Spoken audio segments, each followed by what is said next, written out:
আচ্ছা, তাহলে আজকে যেটা পড়বো সেটা হচ্ছে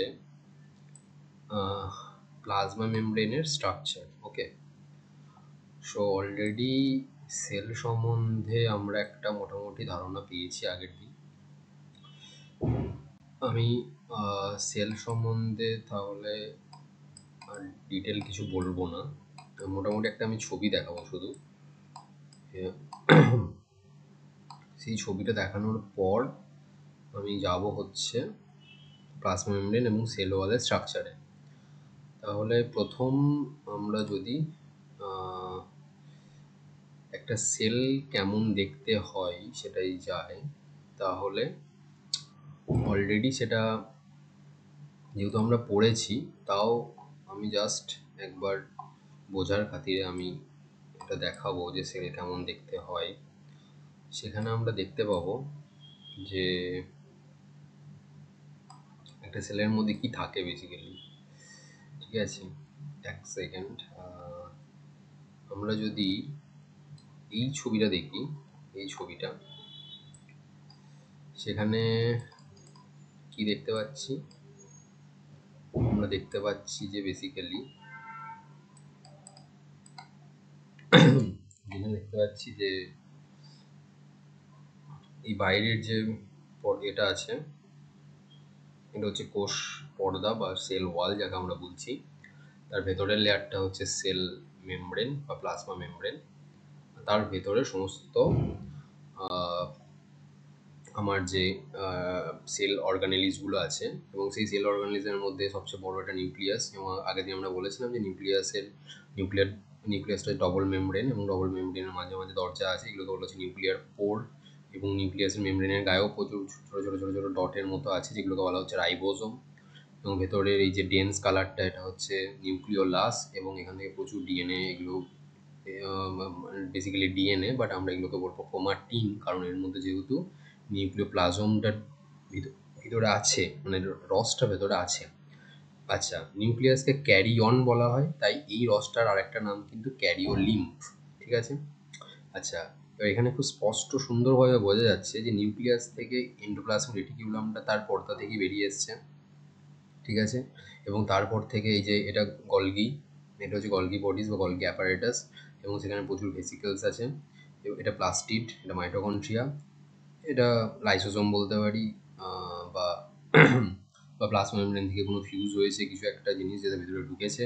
এইগুলো হচ্ছে মাইক্রোটিবিউলস, এর ভিতরে ভিতরে ওই যে এইগুলো আছে, যেগুলো আগের দিন আমরা পড়ানোর সময় বলেছিলাম। আচ্ছা, এটা তো একটা গেল ছবি। আর একটা ছবি এখানে দেখানোর মতো আছে, সেটা আমি জাস্ট দেখাবো। সেটা হচ্ছে ওটা দেখলে আর একটু ভালো হবে। সেটা হচ্ছে এই যে খুব সুন্দর এটা একটা ছবি বলা আছে, সেটা হচ্ছে এখানে ওই ছবিটাই, বাট এটা হচ্ছে কি অ্যানিমাল সেল। এর হচ্ছে এক্সপ্লোরিং ইউক্যারিওটিক সেল, তার মানে এটা হচ্ছে ইউক্যারিওটিক অ্যানিমাল সেল। এখানে তাহলে সেল প্রথমে কি থাকবে না? সেল ওয়াল থাকবে না, আর কি থাকবে না? প্লাস্টিক থাকবে না, তাই নেই, ওই দুটোই নেই, বাকি সবই আছে। এই যে সুন্দর নিউক্লিয়াস, এই যে এটা হচ্ছে কি সেন্ট্রোজোম, এই যে সেন্ট্রোজোম, সেই সেন্ট্রোজোম 90 ডিগ্রি দুটো সেন্ট্রিওল আছে, সেখান থেকে এই যে মাইক্রোটিবিউলস, যেটাকে অ্যাস্ট্রাল রে বলছিলাম, এগুলো সব বেরিয়ে এসেছে, যেটাকে বাংলায় বেমতন্তুও বলা হয়, সেগুলো এর ভিতর দিয়ে চলে গেছে, যেটাকে পজিশনটাকে মেনটেন করেছে পুরোটা জুড়ে কম্পার্ট। আচ্ছা, এন্ডোপ্লাজমিক রেটিকুলাম কি করে? পুরোটা সেলের মধ্যে ঘর ঘর ঘর ঘর বানিয়ে রেখেছে, তাহলে এটাকে এই কারণেই বলা হয় কম্পার্টমেন্টালাইজেশন করে রেখেছে। সেখান থেকে আবার গলগি তৈরি হয়েছে, গলগি অ্যাপারেটাস, এই যে গলগি তৈরি হয়েছে। এখানে লাইসোসোম, এই যে এইগুলোর মধ্যে ফিউজ হতে পারে। মাইটোকন্ড্রিয়ার এটা ইনার ক্রিস্টিগুলো। আচ্ছা, এখানে কিছু মাইক্রোভিলি থাকতে পারে, এখানে কিছু ফ্লাজেলা বেরিয়ে গেছে। এগুলো আমি জাস্ট বোঝানোর জন্য ছবিটা কেমন দেখতে হয় সেটা একটা তাহলে ওভারভিউ সুন্দর একটা বোঝা যাচ্ছে এটা, তাই তো? বেশ, এবার আমরা যেটা পড়বো সেটা হচ্ছে আজকের আমাদের টপিক, সেটা হচ্ছে প্লাজমা মেমব্রেন আর সেল ওয়াল। এই দুটোর মধ্যে বাকি ছিল।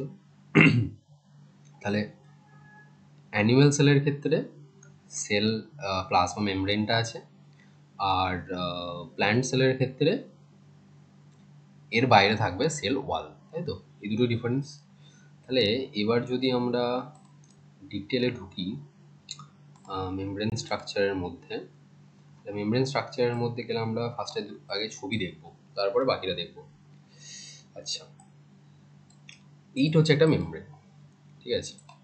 মানে এটা হচ্ছে, এটা যদি একটা সেল হয়, এটা যদি সেলের উপরের আউটার লেয়ার হয়, বাইরের সারফেসটা হয়, ঠিক আছে? এটা হচ্ছে ভেতরের দিকের লেয়ার, ভেতরে।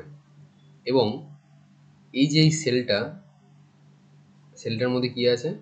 সেলটার মধ্যে প্রচুর এরকম হলুদ হলুদ যেগুলো আছে, মাথায় মাথায় গোল গোল, আবার এখানে হলুদ হলুদ লেজ, আবার এদিকে একটা গোল, এখানে লেজ, দুটো লেজ এবং গোল গোল দুদিকে আছে, মাঝখানে লেজগুলো সব একে অপরের সাথে জুড়ে আছে, এবং মাঝখানে বড় বড় এই পার্পল কালারের কিছু একটা বস্তু আছে।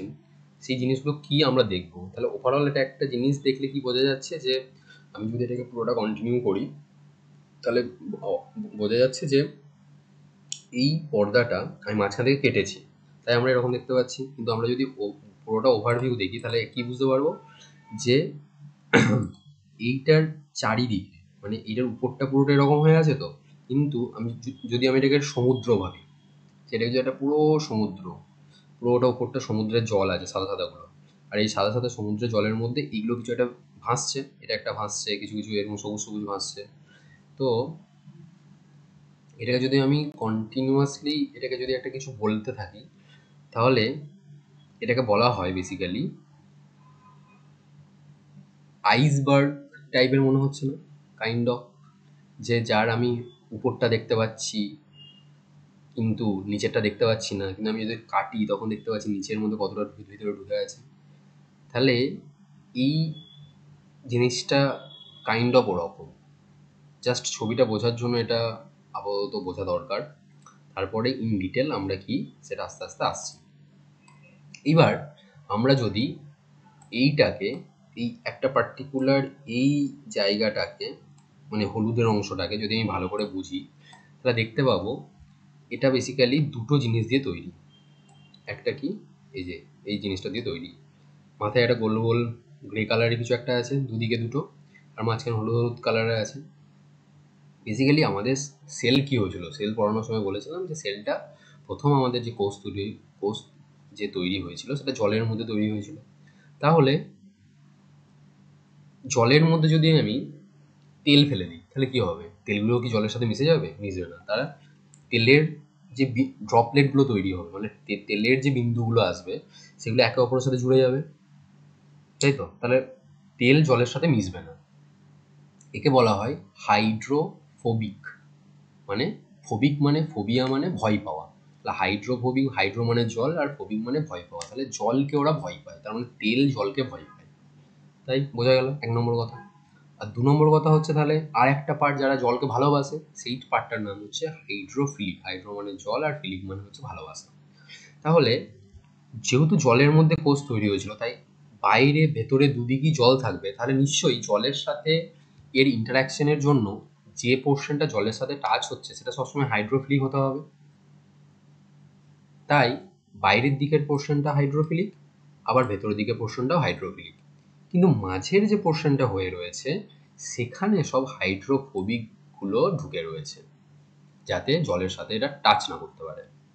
এটা হচ্ছে বেসিক গল্প। তার মানে কি, আমাদের প্লাজমা মেমব্রেন হচ্ছে ডবল লেয়ার আমি অলরেডি বলেছি।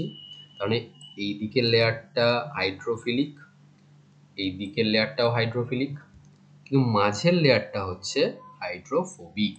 এই লেয়ারটা হচ্ছে হাইড্রোফোবিক। তাহলে এইবার বেসিক্যালি তার মানে কি, এবার এবার এবার এটা তো গেল একটা একদম ওভারঅল উপর একটা গল্প। তাহলে জিনিসটা তৈরি হয় কি দিয়ে? বেসিক্যালি এটা তৈরি হয় ফসফোলিপিড দিয়ে। ফসফোলিপিড মানে ফসফোলিপিড, এই কথাটা যদি ভাঙি তাহলে কি দাঁড়াচ্ছে?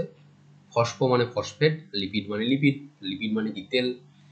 এই ফসফোলিপিড, তার মানে কটা ফসফোলিপিড আছে? দুটো ফসফোলিপিড আছে, একটা উপরের দিকে আছে, এই যে একটা উপরের দিকে আছে, একটা নিচের দিকে আছে। টু ফসফোলিপিড দিয়ে এটা তৈরি হয়, তাই এটাকে বলা হয় বাই লেয়ার। তার মানে এই একটা লেয়ার, এই একটা লেয়ার, আর একটা হচ্ছে এই একটা লেয়ার। বোঝা গেল? তাই কথাটার নাম হচ্ছে বাই লেয়ার। এবং এই ফসফোলিপিড যে মলিকিউলগুলো আছে, ফসফোলিপিড যে মলিকিউলগুলো, এগুলোকে বলা হচ্ছে অ্যাম্পিপ্যাথিক মলিকিউল। এটা মনে রাখতে হবে। অ্যাম্ফি মানে হচ্ছে অ্যাম্ফিবিয়া পড়েছি আমরা। অ্যাম্ফিবিয়া মানে কি? উভচর। তাহলে অ্যাম্ফি কথাটা মানে উভয়, যে উভয় কাজ করতে পারে। উভয় কাজ মানে কি, তাহলে এখানে এখানে উভয় মানে কি, এখানে উভয় মানে হচ্ছে একটা মানে হচ্ছে হাইড্রোফিলিক যে ওয়াটারকে ভালোবাসে, আর একটা হচ্ছে হাইড্রোফোবিক যে জলকে ভয় পায়। তাহলে অ্যাম্ফিপ্যাথিক কথাটার মানে হচ্ছে একটা পোর্শন জল ভালোবাসে, ওরই আবার আর একটা পোর্শন জলকে ভালোবাসে না। তাই ফসফোলিপিডগুলো হচ্ছে অ্যাম্ফিপ্যাথিক মলিকুল। এটা এমসিকিউ আসার চান্স আছে এটা। তাহলে এটা গেল জেনারেলি আমাদের দেখতে এরকম কেসটা। এবার একটা কেস হচ্ছে, সেটা হচ্ছে তাহলে প্লাজমা মেমব্রেনের স্ট্রাকচার জিনিসটা কি, আমরা তাহলে কি করে বুঝবো যে প্লাজমা মেমব্রেনটা কেমন দেখতে বা কি, সেটা বোঝার জন্য যেটা আমরা দেখব সেটা হচ্ছে সুন্দর এখানে একটা নোট আকারে বলা আছে, সেইটুকু পড়লে আমাদের এনাফ